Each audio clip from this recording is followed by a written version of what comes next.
Seigneur notre Père, nous voulons élever ton saint nom et te rendre gloire. Nous te bénissons pour la vie, la santé et le mouvement que tu nous accordes chaque jour. Père, c'est vrai que beaucoup ont désiré être peut-être dans des moments pareils ou vivre des moments pareils. Ils n'ont pas. Certains ont quitté ce monde, d'autres sont dans les hôpitaux. Mais Seigneur, à nous, tu nous as fait la grâce d'être là ce matin et de pouvoir partager la parole. Et Seigneur, merci également pour ceux qui, peut-être dans un lit d'hôpital ou dans une quelconque circonstance, permet de suivre cette parole, de suivre cette discussion, cet échange. Seigneur, que ta bénédiction vienne sur chacun, que ta grâce descende en abondance dans la vie de chacun et que notre Père, notre Dieu, ce que tu as à nous révéler ce jour, Seigneur, puisse porter du fruit digne de ta gloire dans nos vies. Nous te disons merci, Seigneur, cher Saint-Esprit, merci de prendre ce moment et de diriger ce moment pour la gloire de Jésus-Christ. Amen. Je me réjouis donc, bien-aimés, de ce que nous nous retrouvons pour parler, pour partager la parole de Dieu. Et vous savez, notre thème, Jésus-Christ est le même, hier, aujourd'hui et éternellement. Et c'est vrai, parce que Jésus-Christ fait des grandes choses dans nos vies. Et il est important que nous puissions nous rappeler de ces choses-là. Je crois qu'il y a un cantique qui dit, lorsque le vent de la tempête souffle, et que vraiment les choses ne vont plus, qu'est-ce qu'il faut faire? Compte les bienfaits de Dieu. Et lorsque tu commences à compter les bienfaits de Dieu, eh bien, ton ciel va s'éclaircir. Et lorsque nous sommes dans des difficultés, lorsque nous sommes vraiment dans des situations où ça ne va pas très bien, il est important que nous puissions nous rappeler ce que Jésus-Christ nous a dit d'abord et ce que Jésus-Christ a fait pour nous et que nous puissions le dire, le proclamer, le confesser. Rappelez-vous ce que le jeune David a fait lorsqu'il s'est retrouvé devant Goliath. Qu'est-ce qui lui a donné de la force? Il s'est souvenu de ce que Dieu faisait avec lui. Il dit, ben, quand je vois un ours, quand l'ours venait pour attraper mes brebis pour voler, eh ben, je me levais. Quand le lion venait, ben, je l'attaquais. Donc, il s'est souvenu de ça et ça lui a donné de la force et il a combattu Goliath. Et ce qu'il avait dit à Goliath s'est accompli. Il lui a tranché la tête. Donc, la tête de Goliath va être tranchée. Je ne sais pas quel est ton Goliath ce jour, mais sache que sa tête va être tranchée. Allons dans la parole de Dieu. Nous allons dans l'évangile selon Matthieu, que chacun d'entre nous connaît, et au chapitre 7, alors le verset 7. Il est dit ceci. « Demandez et l'on vous donnera. Cherchez et vous trouverez. Frappez et l'on vous ouvrira. » Alors, je n'ai pas lu quelque part où il est dit, demande ce jour, je ne sais pas moi, je dis n'importe quelle heure, à 4 heures, à 5 heures, à 6 heures du matin, et puis tu reçois la réponse vers 16 heures ou 17 heures, ou demain à 8 heures. Non. La plupart des chrétiens pensent que lorsqu'ils ont demandé comme ça, alors, il a dit, on vous donnera. Donc, attends la réponse de Dieu. Et dans cette attente de la réponse de Dieu, il faut que ton cœur soit ouvert. Je prends un exemple. Alors, toi qui me regardes, croise tes bras. Et tu as les bras croisés et je fais quelque chose. J'ai avec moi cette bouteille. Et si je te la lance, tu as les bras croisés, qu'est-ce qui va se passer? La bouteille va tomber par terre. Tu ne l'auras pas. Mais si tu es dans l'attente, dans l'attitude de quelqu'un qui reçoit, lorsque je te lance la bouteille, qu'est-ce qui va se passer? Tu vas rattraper cette bouteille. Donc, quand la grâce de Dieu arrive, si tu n'es pas préparé, la grâce de Dieu passera à côté. Mais si tu es préparé, tu pourras la recevoir. Je vous donne un témoignage. Je suis allé au Cameroun et nous étions en train de prier avec le pasteur. Il était à Douala, plus précisément. Lorsque nous prions, il y avait une sœur qui venait à l'église. Elle avait un besoin. C'était d'avoir un enfant avec son mari. Elle venait, elle priait tout le temps. Elle demandait, Seigneur, je veux que mon mari et moi, tu nous donnes un enfant. Tu nous donnes un enfant. Elle venait régulièrement, mais comme elle priait, elle ne voyait rien arriver. Puis un jour, elle s'est dit, prof, à quoi bon d'aller encore à l'église? Je n'ai pas envie d'aller ce matin. Je suis fatigué, j'ai demandé, je n'ai rien reçu, mais tant pis. Ce dimanche-là, elle n'est pas venue à l'église. Et ce dimanche-là, pendant le culte, un homme est entré, un être humain est entré dans la salle et a demandé au pasteur où se trouve la sœur qui a l'habitude de s'asseoir là, parce qu'elle avait une place où elle s'asseyait souvent. Où se trouve la sœur qui s'assied là souvent? Ben, le pasteur dit, écoute, je ne l'ai pas vue aujourd'hui. Alors, elle a demandé aux voisines qui étaient à côté, mais la sœur qui a des nouvelles, où se trouve la sœur qui a l'habitude de s'asseoir là? Puis, ben, comme les autres ne savaient pas, il dit, non, Nous ne savons pas. Alors le monsieur dit, j'avais un paquet pour elle. Eh bien, vous, tenez. Il a donné le paquet à une autre dame qui était à côté. Quelque temps après, la dame qui avait reçu le paquet est tombée enceinte. Voilà comment nous pouvons manquer les bénédictions de Dieu. Nous demandons à Dieu, et souvent nous demandons à Dieu, mais nous ne croyons pas à notre prière. Je vais vous le prouver, allons dans le livre des Actes des Apôtres. Comment nous demandons à Dieu et que nous ne croyons pas à la prière. Alors lorsque Dieu va répondre, qu'est-ce qui va se passer? Dans Actes des Apôtres, alors chapitre 12, nous lisons ceci. Vers le même temps, Hérode, le roi Hérode se mit à maltraiter quelques membres de l'Église et il fit mourir par l'épée Jacques, son frère de Jean. Voyant que cela était agréable aux Juifs, il fit encore arrêter Pierre. C'était pendant les jours des pains sans levain. Après l'avoir saisi et jeté en prison, il le mit sous la garde de 4 escouades de 4 soldats, chacune avec l'intention de le faire comparaître devant le peuple après la Pâque. Pierre était donc gardé dans la prison et l'Église ne cessait d'adresser pour lui des prières à Dieu. Pierre donc était gardé dans la prison et l'Église ne cessait d'adresser pour lui des prières à Dieu. La nuit qui précéda le jour où Hérode allait le faire comparaître, Pierre, lié de 2 chaînes, dormait entre 2 soldats. Et des sentinelles devant la porte gardaient la prison. Et voici un ange du Seigneur survint, et une lumière brilla dans la prison. L'ange réveilla Pierre en le frappant au côté et en disant, « Lève-toi promptement ». Les chaînes tombèrent de ses mains. Et l'ange lui dit, « Mets ta ceinture et tes sandales ». Et il fit ainsi. L'ange lui dit encore, « Enveloppe-toi de ton manteau et suis-moi ». Pierre sortit et le suivit, ne sachant pas que ce qui se faisait par l'ange fut réel et s'imaginant avoir une vision.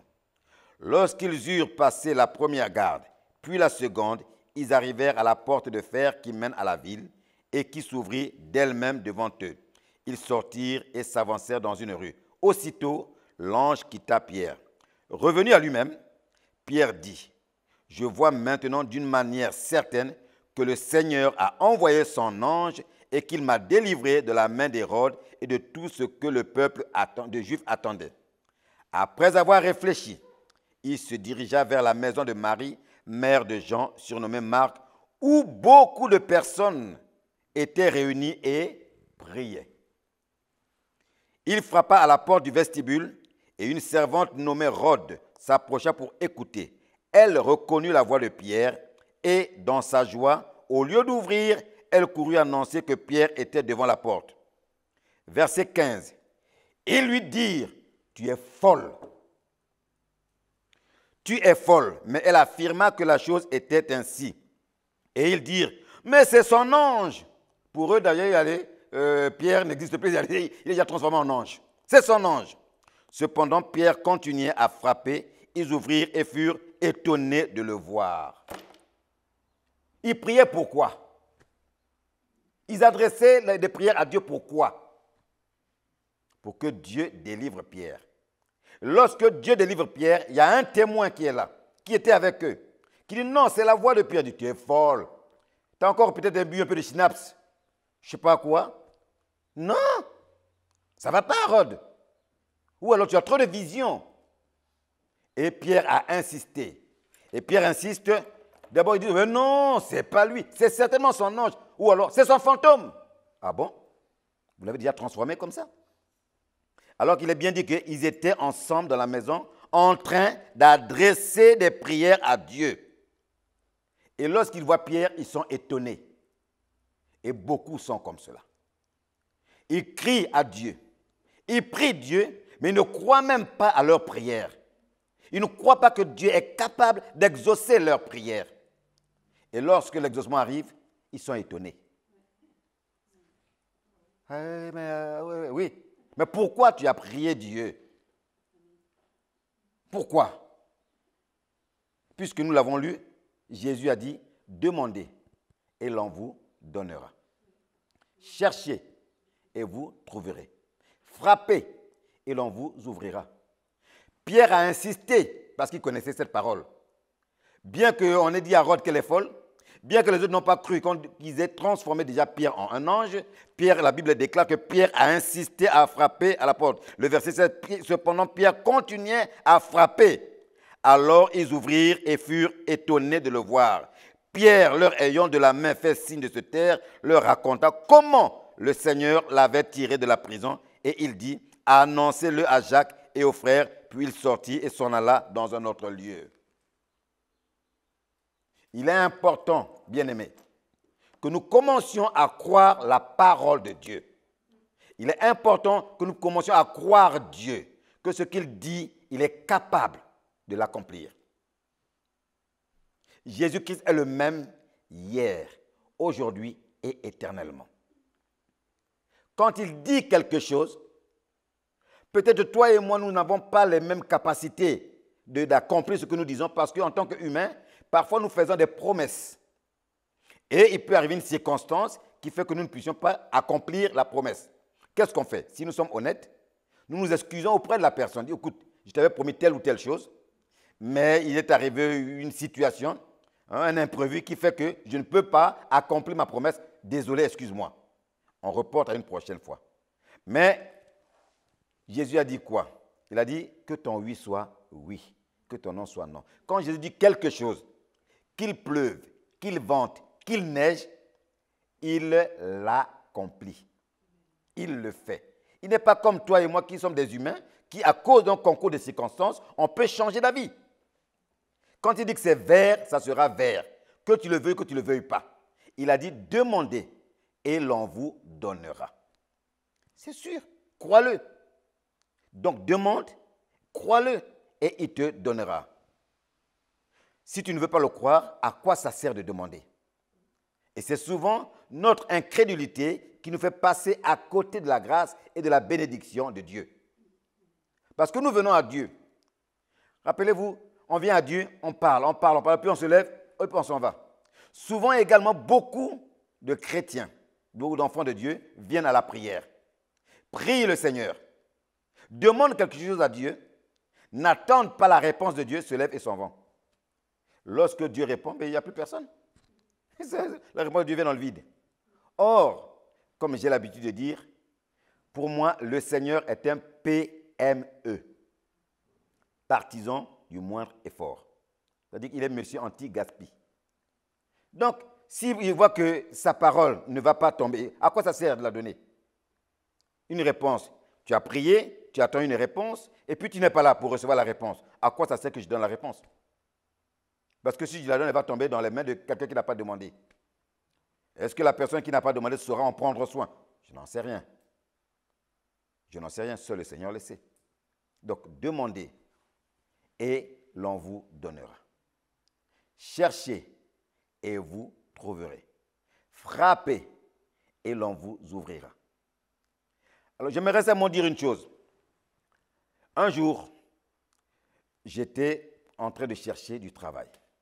Parce que j'avais travaillé pendant un certain temps et puis à un moment donné, bon, Dieu m'avait quand même permis d'aller à l'école, d'apprendre certaines choses. Et puis, bon, j'ai fait des petits boulots auparavant. À un moment donné, j'en ai eu un peu marre. J'ai dit, Seigneur, j'ai un peu marre. J'aimerais travailler dans le domaine dans lequel tu m'as permis d'apprendre. Je n'ai quand même pas fait quelques études pour rien, Seigneur. J'aimerais travailler. Toi, c'est vrai, ces petits boulots que j'ai pu faire, c'est vrai, j'ai acquis de l'expérience. Ça m'a apporté quelque chose dans mon petit CV, ok. Mais là, j'aimerais travailler dans ce que j'ai appris. Et puis, Dieu a ouvert une porte. Et vous savez souvent, lorsque Dieu ouvre une porte, hein, c'est comme, est-ce que vous avez déjà reçu un cadeau? Le cadeau, comment on vous l'offre, on vous l'apporte? Le cadeau, on vous l'apporte comment? Bien emballé, n'est-ce pas? Alors, qu'est-ce qui vous intéresse? C'est le cadeau en lui-même ou l'emballage?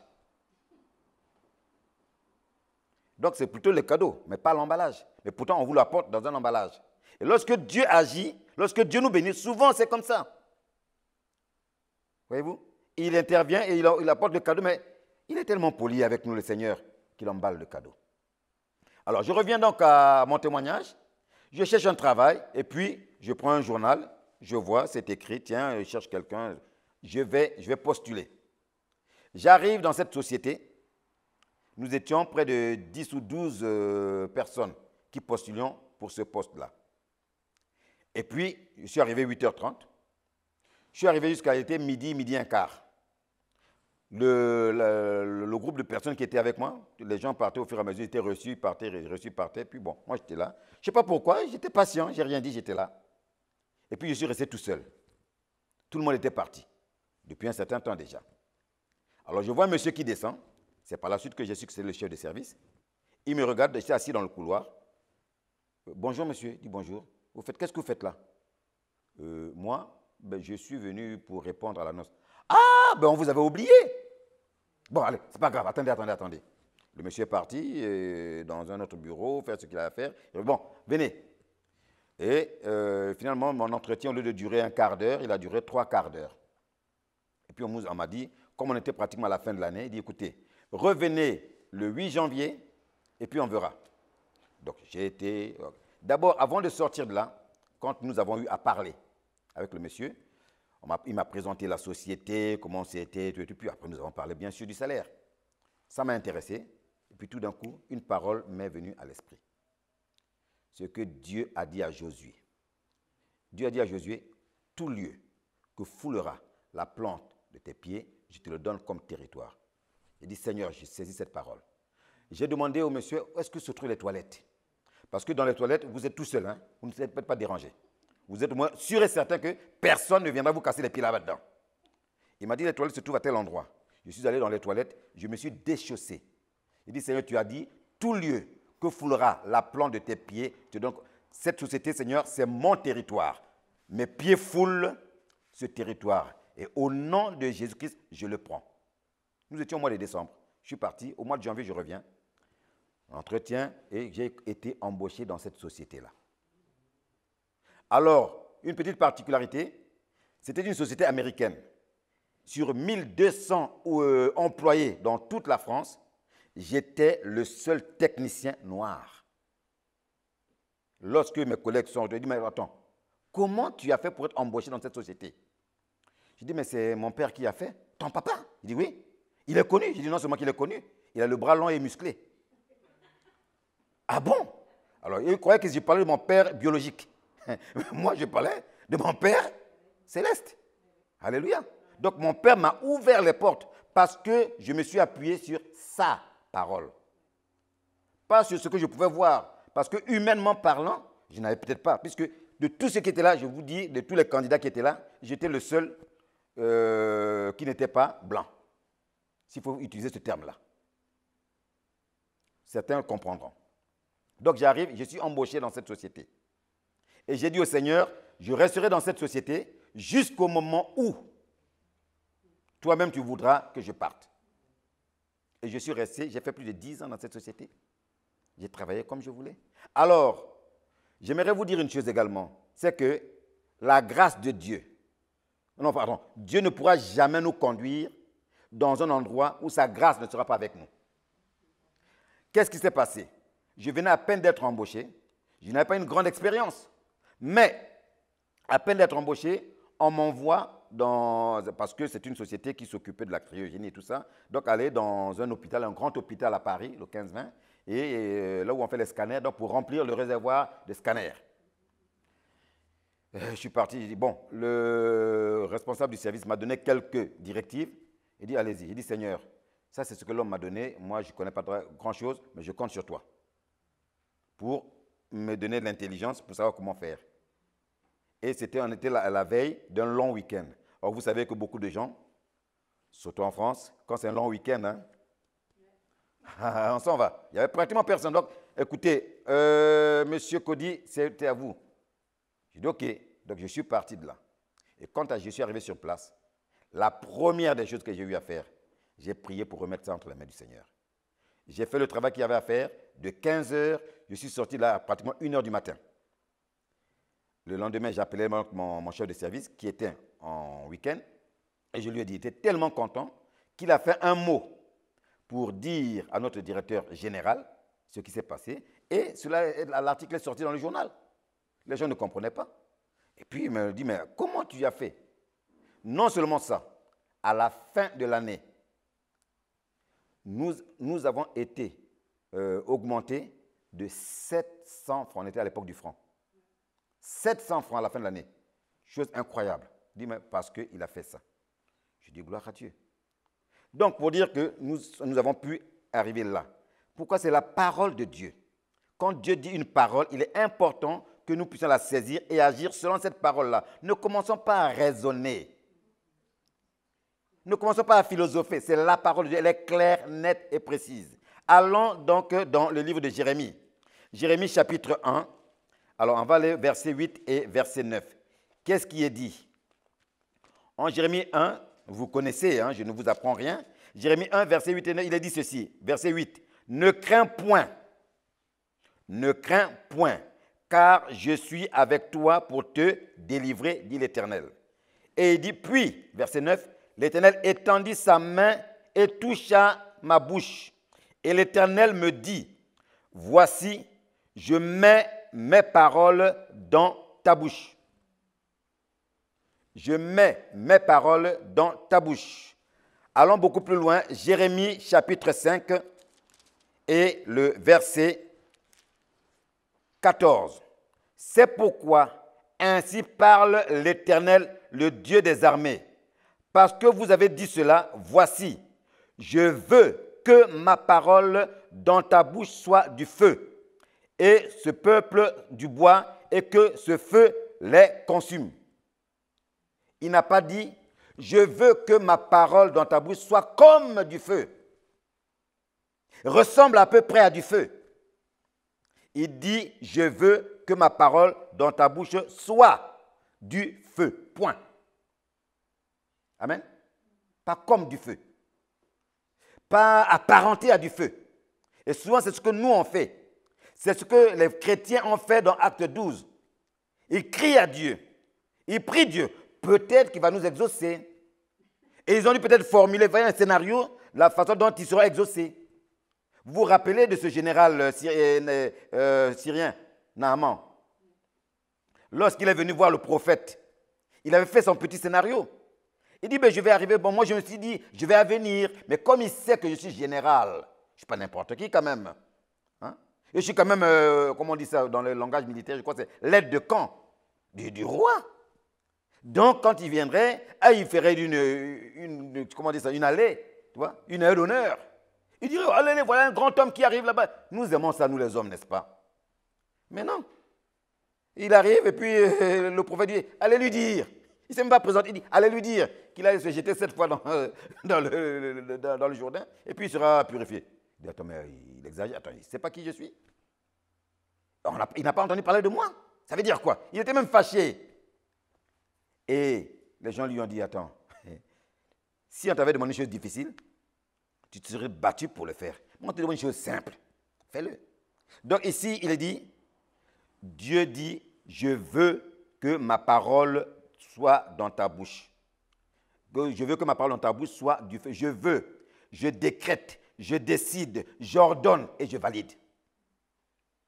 Je n'ai pas dit comme du feu. Non, je veux que ma parole dans ta bouche soit du feu. Et que ce feu consume le bois. Je ne connais pas quel est ton Goliath ce jour. Je ne sais pas si ton Goliath c'est le travail. Je ne sais pas si ton Goliath c'est la maladie. Je ne sais pas si ton Goliath ou ce bois c'est le chômage, comment dire ça, la maladie ou la stérilité. Je n'en sais rien du tout. Mais Dieu dit que sa parole dans ta bouche est du feu. Pas sera comme du feu, est du feu. Et qu'est-ce qu'il aurait dit? Nous revenons encore dans Jérémie, toujours, au chapitre 1, bien sûr, et les versets 11 et 12. La parole de l'Éternel me fut adressée en ces mots. Que vois-tu, Jérémie? Je répondis, je vois une branche d'amandier. Et l'Éternel me dit, tu as bien vu, car je veille sur ma parole pour l'exécuter. Je ne veille pas sur tes élucubrations. Je ne veille pas sur tes rêves à toi ou tes suggestions, mais je veille sur ma parole pour exécuter ma parole. Jésus a dit, demandez et l'on vous donnera. Cherchez et vous trouverez. Frappez et l'on vous ouvrira. C'est tout. Les disciples, dans Acte 12, ont demandé, mais ils n'ont pas cru. Ils ont commencé à supputer, ils ont commencé... Non! Demandez et l'on vous donnera. Parce que je veille sur ma parole pour l'exécuter. Rappelez-vous, lorsque les prophètes parlaient, les serviteurs de Dieu parlaient dans l'Ancien Testament, ils disaient quoi? Ils rappelaient à Dieu sa parole. Seigneur, tu avais dit. Rappelez-vous de Néhémie, rappelez-vous de Daniel, ainsi de suite. Seigneur, tu avais dit. Et Dieu était obligé d'exécuter sa parole. Si Dieu t'a dit, je te donne un avion, et que tu dis non, Seigneur, tu vois, tu avais dit que tu devais me donner une Mercedes. Dieu dit non, je ne t'ai jamais promis de Mercedes. J'ai dit un avion. Amen. Voilà comment nous passons souvent à côté de ce que Dieu dit. C'est pourquoi c'est important, Dieu exécute sa parole. Ne restons pas là pour raisonner la parole de Dieu. Parce que vous le sachiez aujourd'hui, ou alors c'est qu'un rappel, Dieu nous a donné une puissance illimitée. À une époque, je crois que ça se fait maintenant aujourd'hui, je ne sais plus. À une époque, je crois qu'un des fournisseurs de téléphonie faisait ce qu'on appelle le forfait illimité.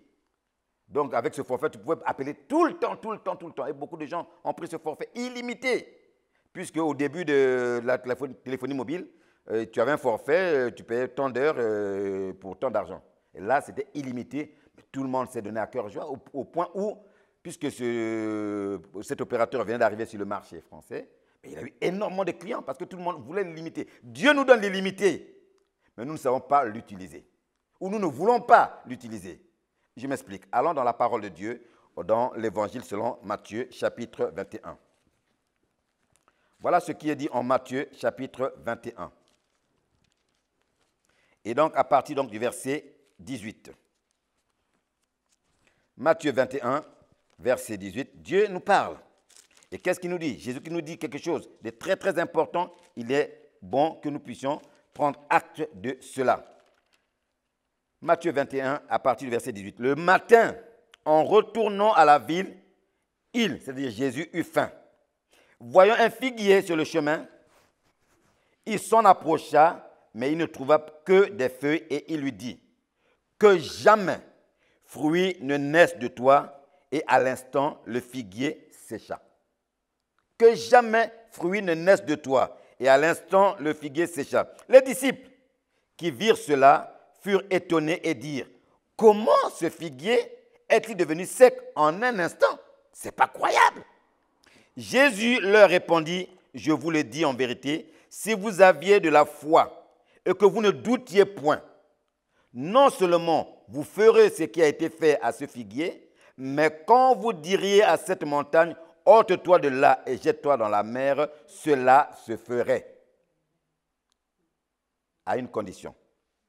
Si vous aviez de la foi, et quelque part il a dit, je crois dans l'Apocalypse, aujourd'hui je m'approche de toi, je viens frapper à ta porte.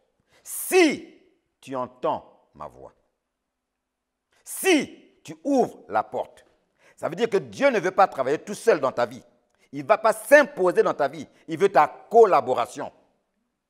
Dieu veut que tu collabores avec lui à ton propre miracle, à ta guérison, à ta bénédiction. Donc, si tu entends ma voix pendant que je frappe à la porte de ton cœur, si tu ouvres la porte, j'entrerai et je viendrai souper avec toi. Et même j'amènerai mon père pour qu'on vienne souper chez toi. Et vous savez, le plus souvent, lorsque les étrangers arrivent, surtout qui viennent de loin, ils viennent toujours avec un petit cadeau. Lorsque vous recevez quelqu'un, il y a toujours un petit cadeau. Donc, si Jésus vient chez toi, il ne viendra pas les mains vides. Il viendra avec un petit cadeau. Voilà pourquoi il dit, si tu entends ma voix, si tu ouvres la porte, j'entrerai chez toi. J'amènerai mon Père. Et nous savons que rien n'est impossible à Dieu. Donc, tu rentreras dans la dimension de rien n'est impossible. Et voilà l'illimité de Dieu. Toi et moi, nous sommes humains, nous sommes limités. Mais Dieu est illimité. Et avec Dieu, tu peux aller très très loin. Pour terminer, un petit témoignage. Nous sortions d'une ville, parce qu'il fallait se déplacer justement par rapport à la société, et nous allons dans une autre ville, en pleine année scolaire. Et dans la première ville, la ville A où nous étions, il fallait donc que je désinscrive, on avait un garçon, désinscrire l'enfant pour aller dans la ville B.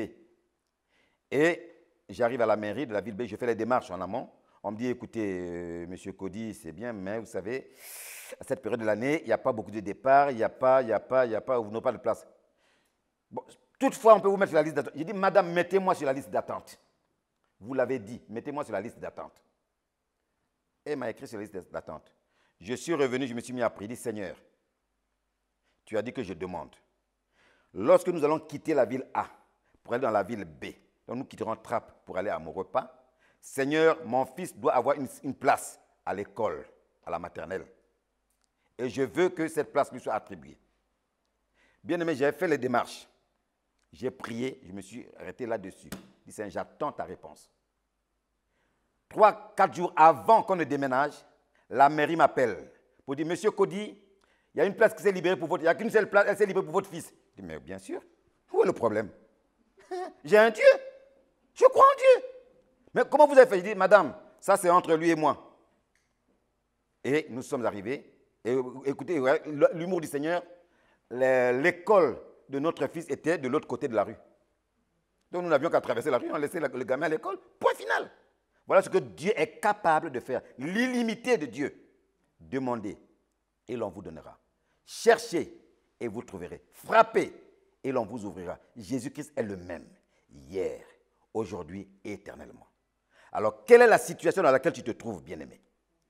Qui est pour toi une impossibilité. Tu as cherché. Peut-être qu'à un moment donné, tu ne croyais plus. Peut-être qu'à un moment donné, tu étais fatigué. Peut-être qu'à un moment donné, tu as fait un peu comme Pierre, qui a demandé à Jésus, Seigneur, si c'est réellement toi, ordonne que je marche sur l'eau. Et il dit, mais viens. Il est sorti de la barque, il a bien fait. Et à un moment donné, il a commencé à marcher. Mais il a commencé à être distrait par les vagues et tout cela. Et il a sombré. Peut-être qu'au moment où tu étais dans le besoin, dans la détresse, tu as crié à Dieu. Et Dieu t'a donné une réponse. Et tu as commencé à marcher avec Dieu. Et puis les gens sont venus te voir. Ils disent, mais tu te rends compte? Mais attends, la conjoncture fait que, mais la situation, mais un tel avait... Peut-être. Et qu'à cause de ça, ta foi, au lieu d'être comme ça, elle a commencé à faire ça. Je vais seulement te dire que là où tu es, tu te lèves, si tu peux te lever. Nous allons prier ensemble. Le Goliath qui est devant toi, la montagne qui est devant toi, Jésus a dit, même si vous avez la foi, vous pourrez dire à cette montagne, ôte-toi de là et jette-toi dans la mer, cela se ferait. C'est Jésus qui l'a dit. Tout ce que vous demanderez avec foi, par la prière, vous le recevrez. Et j'ai dit, oui, mais je n'ai pas de foi. Mon frère, je n'ai pas de foi. Ce n'est pas grave. Il a dit, même si ta foi est comme un grain de sénévé, comme un petit grain de moutarde, c'est suffisant. Il a eu besoin de ça pour déclencher le miracle. Alors, si tu l'as, nous allons prier. Seigneur notre Père, notre Dieu, merci pour ta parole. Ta parole est une lampe à nos pieds, une lumière sur notre sentier. Tu as dit, Seigneur, à Jérémie, que tu es derrière ta parole pour exécuter ta parole. Seigneur, merci, parce que mon frère qui t'écoute, ma soeur qui t'écoute maintenant, Seigneur, va prendre cette parole, va la mettre à exécution dans sa vie. Nous refusons le comportement que les chrétiens ont vu dans Acte 12. De prier sans croire à notre prière. Seigneur, à partir d'aujourd'hui, nous voulons prendre la résolution, lorsque nous prions, de croire à notre prière. Parce que toi, Dieu, tu exécutes la prière de chacun de tes enfants. Béni sois-tu, Père, parce que dans ta grâce, dans ta puissance, Seigneur, tu ne viens pas, Seigneur, pour Seigneur, nous refuser comme ça, ou nous critiquer, Seigneur, ou peut-être nous accuser. Non, tu veux, Seigneur, que nous adoptions une position de puissance, une position de vainqueur. C'est pour cela, Père, au nom de Jésus de Nazareth, je m'associe avec mon frère, avec ma soeur, qui en cet instant s'est levé et croit en cette prière, s'associe avec moi à cette prière pour dire, Père, maintenant écoute et exauce. Jésus, que tu as dit que tu vas nous exaucer. Si nous demandons, nous allons le recevoir. Merci parce que maintenant, le miracle se lève et est en route pour se manifester dans la vie de mon frère, dans la vie de ma soeur. Au nom de Jésus-Christ, Amen.